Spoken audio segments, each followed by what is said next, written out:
What does not make sense to me is this. Why should Zionism be an idea and a goal that only Jews can embrace? I'm a Goy, and I'm a Zionist. With all my heart, out of conviction, and with passion. Zionism is not a dirty word. Zionism is a logical consequence of history.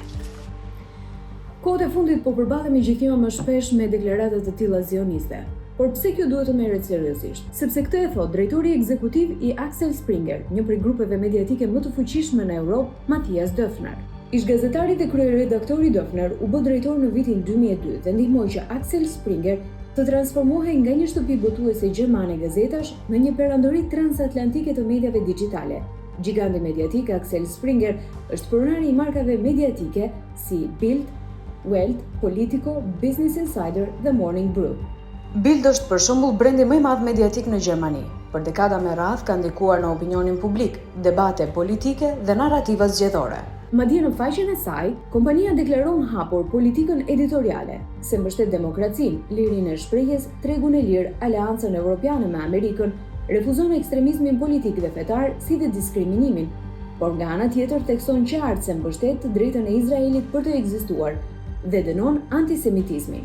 Atëherë bëhet edhe më logjike që në fjalimin e tij në World Jewish Congress në Gjenevë, Matthias Döpfner jo vetëm që mbron zionizmin, por bën thirrje që Europa të vendosë migrimin dhe shtetësi të privilegjuar për familjet hebreje, duke thënë se Europa duhet ta bëjë kulturën hebraike më të dukshme. Sipas fjalëve të tij, Europa duhet të bëhet më hebraike. Por fjalimi i tij më pas shkoi edhe një hap më tej. In a Europe where Christian and particularly Muslim influences increasingly grow, we must expose woke ideology as a Trojan horse for anti-Semitism and Islamism.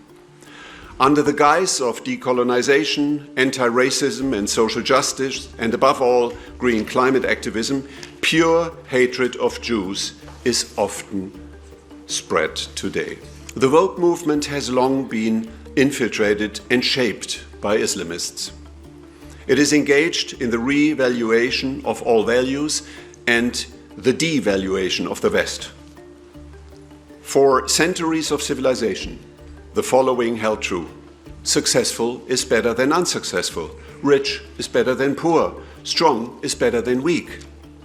Woke now wants to convince us of the opposite and idealizes victims as the new heroes.